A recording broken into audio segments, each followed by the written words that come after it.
지난주는 고난주일 특별 새벽 기도회, 그리고 오늘은 부활주일 특별 새벽 기도회로 함께했습니다. 함께하신 손길들 가운데 진심으로 감사를 드립니다. 오늘은 죽음도 그를 이길 수 없습니다. 누가복음 24장 1절에 12절 말씀 읽었습니다. 알기, 생각하기, 행동하기. 자, 죽음도 그를 이길 수 없다라고 했습니다. 누구를 이길 수 없습니까? 누구를 이길 수 없어요? 예수님. 또 누구를 이길 수 없어요? 목사님 왜 물어볼까요? 자, 누구를 이길 수 없어요? 예수님. 누구를 이길 수 없어요? 예? 그렇죠. 누구를 이길 수 없다고?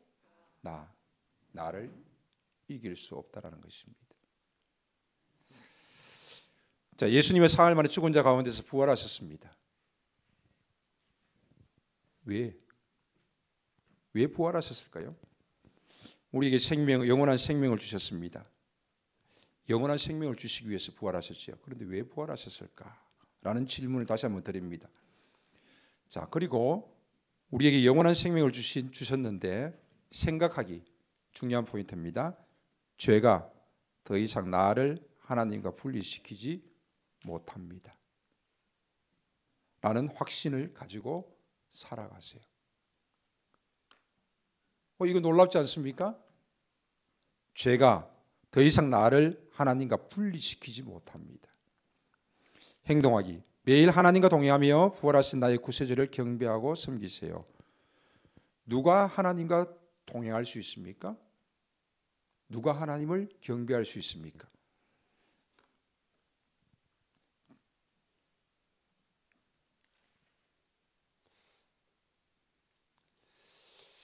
하나님께서는 천지 만물을 창조하셨습니다. 인간을 지으셨습니다.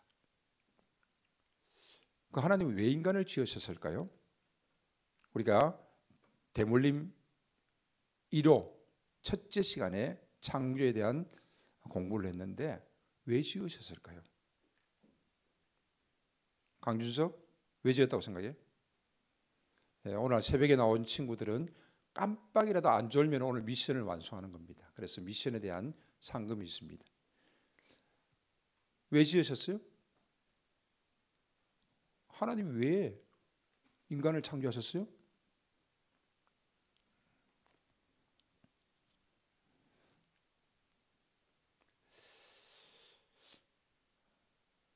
인간은 죄를 지었지요.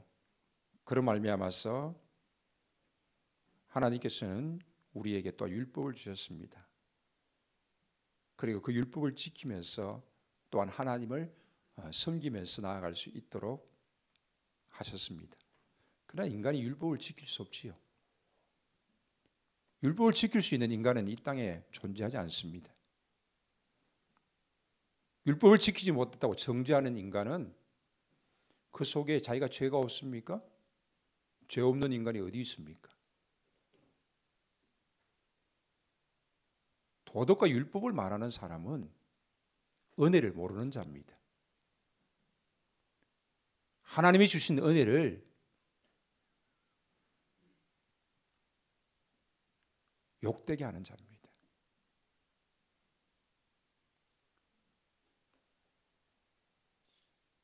율법을 지킬 수 없는 인간에게 결국 하나님께서는 그 사랑을 우리에게 보여주시면서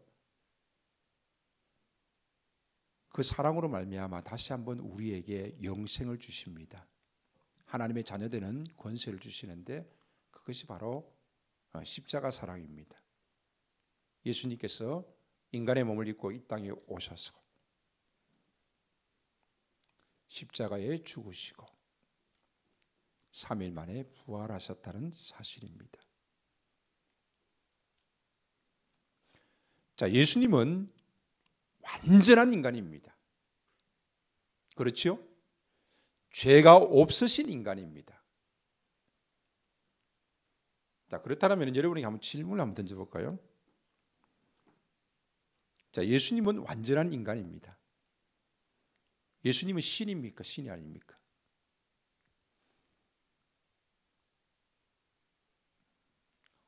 갑자기 심각해졌네, 그죠? 예수님은 신이에요, 신 아니에요? 신이에요? 예수님은 인간이잖아요. 그것도 완전한 인간이에요. 그럼 예수님이 신이에요, 신 아니에요? 신이에요, 신 아니에요? 이거 나중에 제가 한번 풀어보겠습니다. 요한복음 1장에 분명히 말씀이 태초에 하나님이 천지를 창조하시니라 말씀이 하나님과 함께 계셨으니 그 말씀은 곧 하나님이시고 그 말씀이 육신이 되어서 이 땅에 오셨습니다. 육신이 되어서 이 땅에 오셨습니다. 인간의 몸을 입고 이 땅에 오신 거지요. 그가 바로 하나님이 인간의 몸을 입고 이 땅에 오셨는데 그분이 바로 예수 그리스도입니다. 그리고 그분은 완전한 인간입니다. 신이냐라는 질문은 나중에 제가 한번 시간을 내도록 하겠습니다. 완전한 인간입니다. 그분은 죄 없으신 분이십니다. 그분은 하나님과 늘 함께 하시는 분이었고 아버지께 기도할 때에 아버지는 그의 기도를 들으시고 또한 역사하셨습니다. 나사로가 무덤 속에 있을 때 아버지여 내 기도를 들으시옵소서. 그리고 기도한 대로 역사가 나타났습니다. 이 역사는 하나님의 역사입니까? 예수님의 역사입니까? 답안하셔야 됩니다. 하나님의 역사입니까? 예수님의 역사입니까?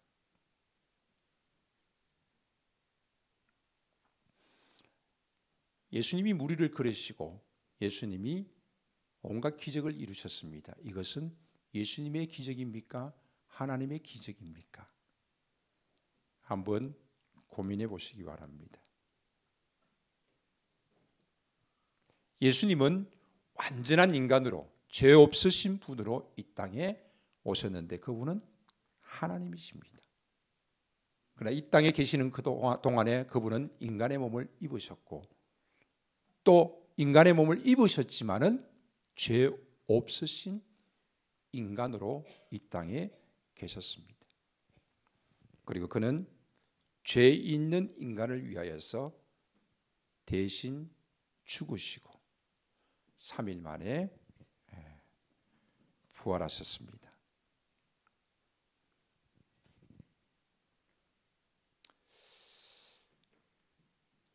인간은 하나님과 더불어서 관계 가운데 살아가야 되는 존재입니다. 이것이 대볼림 1호 첫 번째 시간입니다. 창조의 목적입니다. 하나님은 인간과 더불어서 함께하기를 원하십니다. 인간은 하나님과 더불어서 함께하면서 그 관계 속에서 살아가는 것입니다. 이 관계가 바로 신앙이라 할 수 있습니다.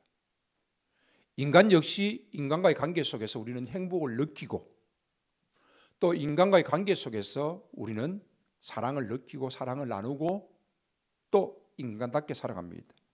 그래서 우리에게 주신 계명이 있는데 하나님을 사랑하는 것입니다. 하나님과의 관계입니다.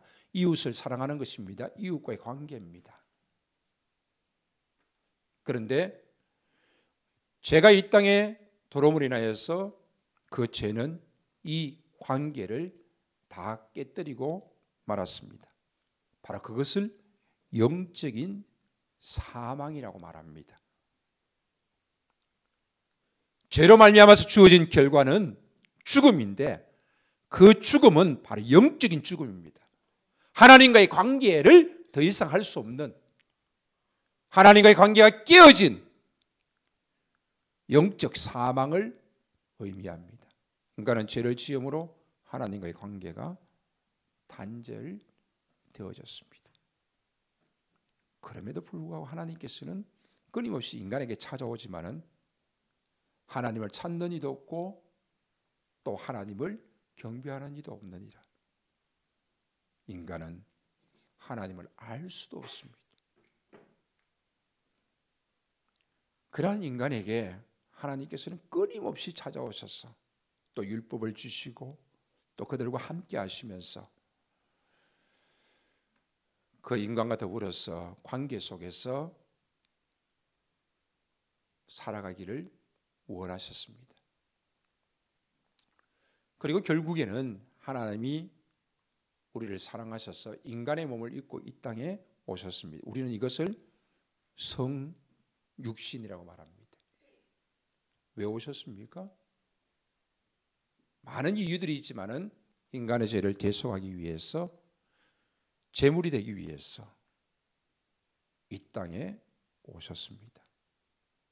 그리고 우리의 죄를 다 용서하시고, 그를 믿는 자마다 우리의 죄를 다 용서하시고, 죄로 말미암아서 하나님과의 단절되어졌던 그 모든 관계를 회복하시기 위해서 이 땅에 오셨습니다. 자, 이 땅에 오신 인간의 모습을 가진 예수님은 바로 죄 없는 완벽한 인간의 모습입니다. 즉 하나님께서 인간을 창조하실 때 아담의 모습입니다. 죄 없는 인간이 대속 제물이 될 수 있었던 것입니다. 그래서 예수님은 남자와 여자 사이에서 태어난 것이 아니라 보통 생육법을 통하여서 이 땅에 오신 것이 아니라 성령으로 잉태되어서 특별 생육법을 통하여서 이 땅에 오신 것입니다. 하나님이 세상을 이처럼 사랑하사 독생자를 주셨으니 이는 저를 믿는 자마다 멸망치 않고 영생을 얻게 하려 하심이라. 결국 대속 제물이 되셔서 우리에게 주시는 것이 무엇입니까? 바로 영생을 주시는 것입니다. 구원하시는 것입니다. 하나님의 자녀 삼으시는 것입니다. 바로 이 영생을 주시기 위해서 예수님께서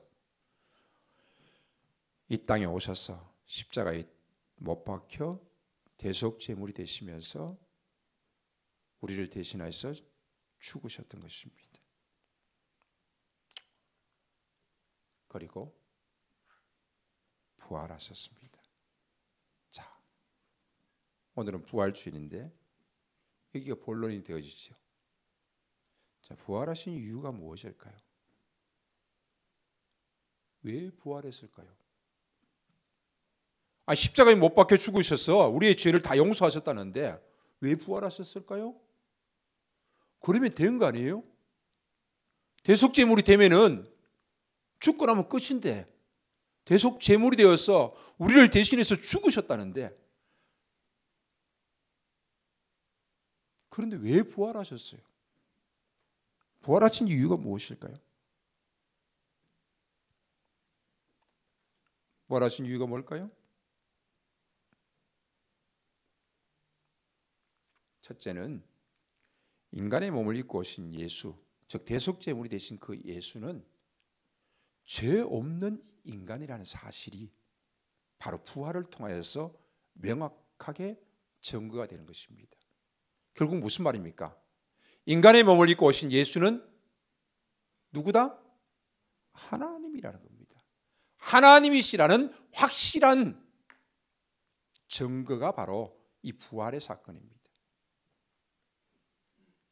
그래서 그분은 대속제물이 될 수 있었고, 그분은 우리의 죄를 위해서 대신 십자가에 못 박혀 죽으시고 우리의 죄를 용서하시는, 우리를 사랑하시는 하나님이시라는 확실한 증거입니다. 부활의 첫 번째 이유는 바로 예수 그리스도가 바로 하나님이시라는 사실입니다. 이것을 확실하게 증거해 주고 있습니다. 죄 없는 분이 아니라면은 십자가에 못 박혀 죽은 것도 자기의 죄로 말미암아 죽은 것이지 하나님이 죽으신 것이 아니라는 거죠. 그러나 바로 이 부활하신 증거는 예수께서 이 땅에 태어나신 것도, 예수께서 십자가에 못 박혀 죽으신 것도 다 바로 죄 없으심에도 불구하고 인간의 몸을 입고 이 땅에 오셔서 우리의 죄를 대신해서 죽으신 바로 하나님이시라는 사실을 확실하게 증거하는 사건입니다. 부활은 예수가 하나님이시다. 두 번째는 부활은 죽음이 무엇이 아니라는 겁니까? 끝이 아니라는 겁니다. 십자가에 죽으시고 난 다음에 부활하신 예수 그리스도 하늘 보좌 우편에 계시면서 우리를 위해서 늘 충보하시는 예수 그리스도, 바로 부활은 죽음이 끝이 아니라는 사실을 우리에게 정확하게 말해주고 있습니다. 그러므로 우리는 천국에 대한 소망을 가지고 살아가야 한다는 것입니다. 이것은 아주 중요한 우리의 신앙의 핵심입니다. 이 두 가지 부활을 통하여서 확실하게 증거해 주고 있습니다. 십자가의 죽으심만으로 끝났다라면 이것이 어떻게 증거될 수 있겠습니까? 부활을 통하여서 확실하게 증거하는 사건입니다. 인간의 몸을 입고 오신 예수는 죄 없으신 분이시며, 인간의 몸을 입고 오신 예수는 하나님이시며, 인간의 몸을 입고 오신 예수는 우리의 죄를 위해서 대속제물이 되신 분이시라는 사실, 이 모든 것이 확실하게 증거되어지는 것이 바로 부활을 통하여서 증거되어진다는 사실입니다. 부활이 아니고는 이 앞에 모든 것들이 설명될 수 없습니다. 이 땅에 오신 예수님도, 십자가에 못 박혀 죽으신 예수님도 설명될 수 없습니다. 예수의 부활은 죽음 이후에 있는 하나님의 나라에 대한, 천국에 대한 확실한 증거를 우리에게 보여주고, 우리 역시 부활을 통하여서 보여주는 이 확실한 증거를 통하여서 영생 가운데 살아가는 존재임을 확실히 알게 해 준다는 사실입니다.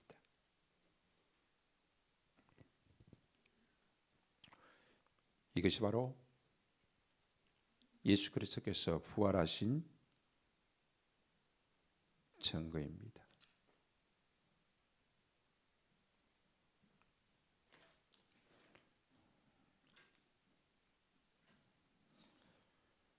예수의 부활은 사망 권세를 이기신 승리입니다.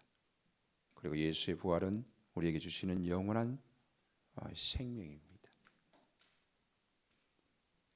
그리고 천국 소망에 대한 확신이요, 예수의 부활은 하나님의 사랑에 대한 확실한 증거입니다.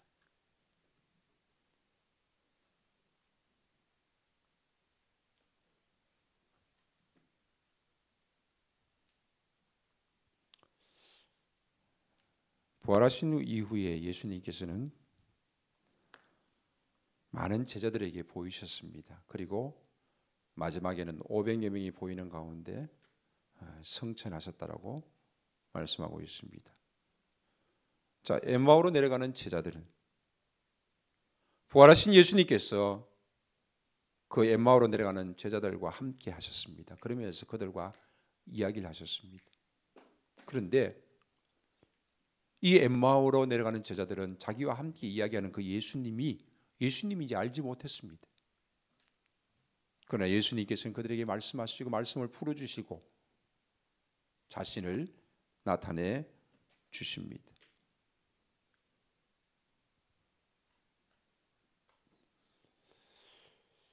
이 사건을 보면서 우리는 중요한 교훈을 얻을 수 있습니다. 부활하신 예수님이 함께 하심에도 불구하고 알아보지 못했다.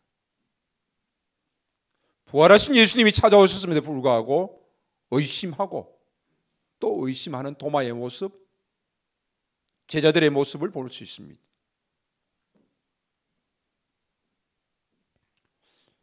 우리 역시 마찬가지입니다. 우리의 자녀들이 믿음의 가정 가운데 태어나서 믿음으로 또 신앙으로 양육되어지면서 자라나지만은 결국에는 말씀으로 말미암아서 우리에게 밝히 보여주지 않는다라면은 우리의 자녀들이 나와 함께 하시는 그 예수님을 알 수가 없다는 사실입니다. 예수님께서 친히 말씀을 풀어서 그들에게 증거해 주셨습니다. 오늘 이 시간도 우리는 예배 가운데 하나님의 말씀을 들으면서 우리는 알 수 있습니다.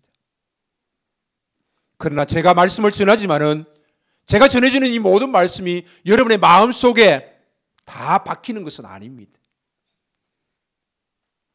많은 목회자들이 그런 이야기합니다. 아무리 설교해도 소용없다고. 저도 그런 생각합니다. 설교했는데 오늘 이 설교의 내용만 믿어도 신앙이 확고하고 제대로 신앙생활 할 건데 이런 설교들이 매주마다 쏟아져도 안 듣는다는 겁니다.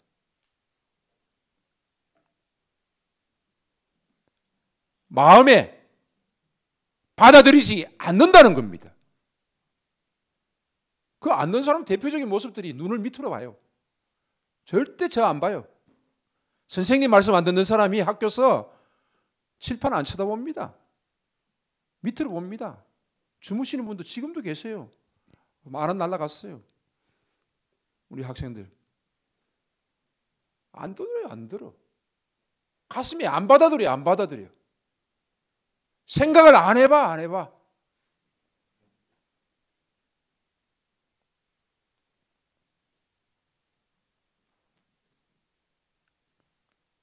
결국에는 제가 이렇게 몇 번 반복해서 이야기한다고 들려지는 것도 아니고 소리친다고 들리는 것도 아니고 성령께서 함께 하시고 친히 역사하셔야지만 들려집니다. 이건 하나님이 하시는 일이지요.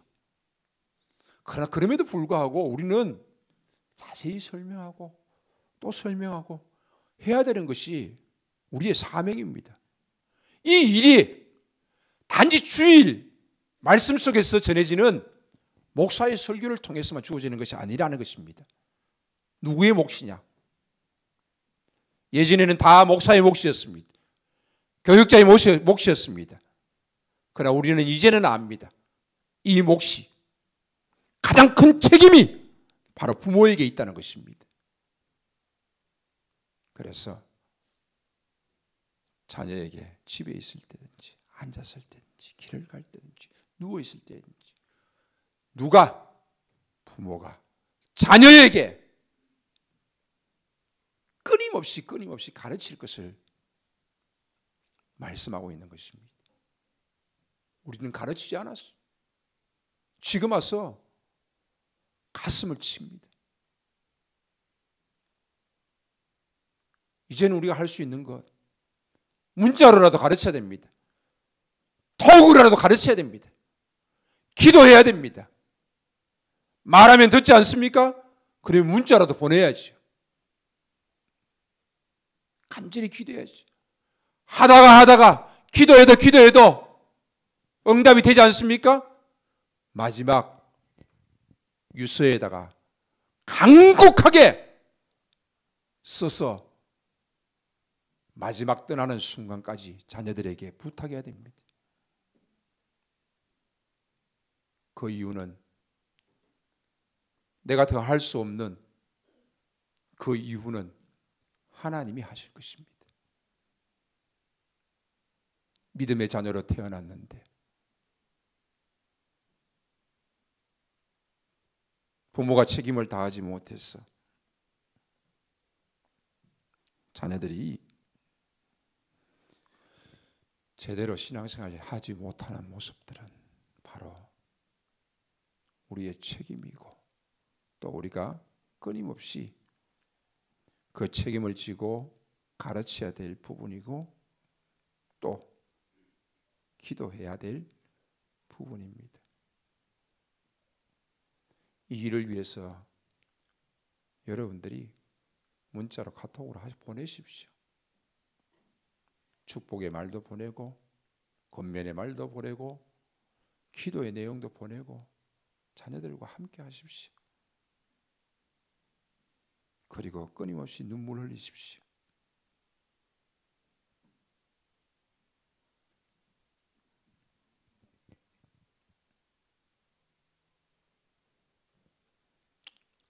이것은 우리가 이 땅에서 살아가면서 반드시 해야 될 우리의 책임이고 몫입니다. 십자가의 죽으심과 부활로 말미암아서 하나님의 자녀가 되어진 우리의 모습은 어떠해야 합니까? 영생을 얻은 우리는 어떤 모습을 가져야 합니까? 네 가지만 말씀드리고 말씀을 맺습니다. 나는 날마다 죽노라. 바울의 고백처럼 우리는 날마다 자신을 죽이는 신앙의 모습으로 설 수 있어야 합니다. 두 번째, 내가 은혜를 받았다. 나 같은 죄인이 하나님의 자녀가 되었다. 하나님의 직분을 받았다. 그러면은 겸손한 삶을 살아야 합니다. 남을 나보다 낫게 여기는 자세, 겸손한 삶을 살아가는 것이 바로 은혜 받은 자의 모습입니다. 세 번째는 하나님과 동행하는 삶을 살아야 됩니다. 늘 하나님의 이름을 부를 수 있고 하나님과 동행하는 삶을 살아가는 것. 이것은 바로 하나님의 자녀가 되어진 우리에게 주어지는 가장 큰 복입니다. 민수기 6장 24절에서 26절 말씀, 우리가 늘 찬양하면서 부르는 그 내용, 그 복은 바로 하나님과 동행하는 복입니다. 세상의 것을 하나 더 거머쥐기 위한 복이 아니라 하나님과 동행하는 복, 이러한 삶을 살아가야 하는 것입니다.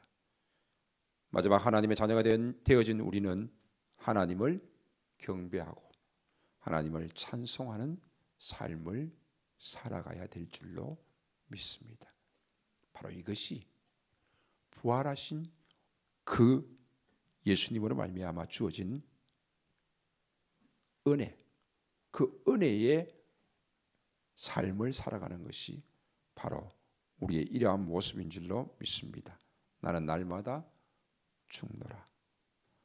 남을 나보다 낫게 여기는 겸손한 자의 삶, 그리고 하나님과 동행하는 삶, 또 하나님을 경배하며 찬송하는 삶, 이것은 우리 개인에게 주어진 삶이요, 또한 우리는 우리의 자녀들을 믿음으로 양육하고 또 신앙으로 이끌어가는 그 책임이 우리 부모에게 있다는 사실을 반드시 기억하시고 자녀들을 위해서 늘 권면하시고 또 기도하시고 자녀들과 함께하는 그런 신앙의 아름다운 모습들이 될 수 있기를 바랍니다.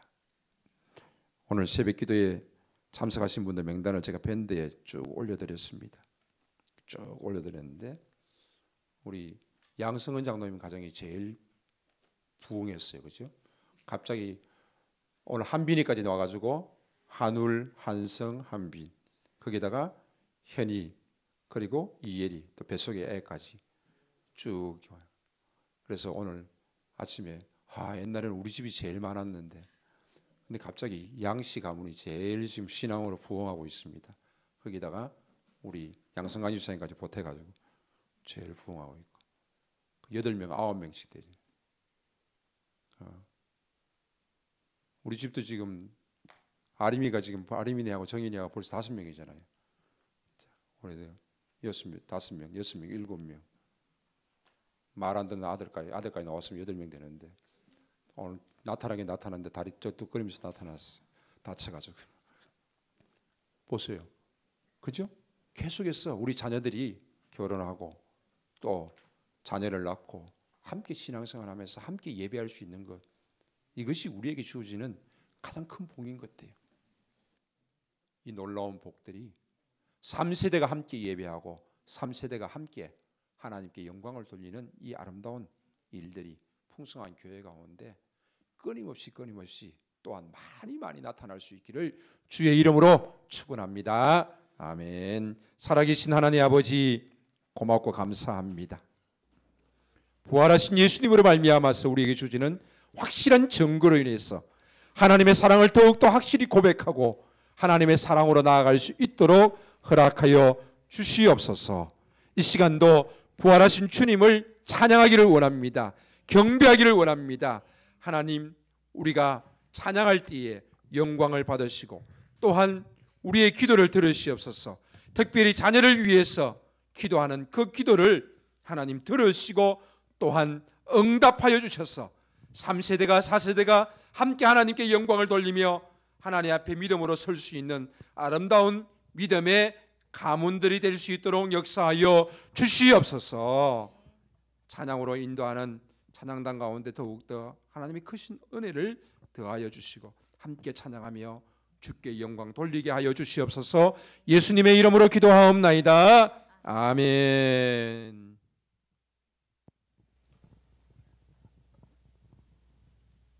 인간의 몸을 입고 이 땅에 오셔서 대속제물이 되시고 부활하신 우리 주 예수 그리스도의 은혜와 독생자 주시며 부활의 증거로 말미암아 하나님의 크신 사랑을 확실히 증거하시는 하나님의 놀라운 사랑하심과 이 모든 것이 믿어지게 하시고 늘 우리 가운데 내주하시며 동행하시며 인도하시고 교통하시는 성령님의 놀라운 역사하심이 오늘도 부활하신 주님을 경배하며 부활하신 주님과 더불어서 함께 동행하며 부활하신 주님으로 인해서 감사의 삶을 살기를 원하는 주의 사랑하는 모든 권속들 가운데, 특별히 우리의 자녀들 가운데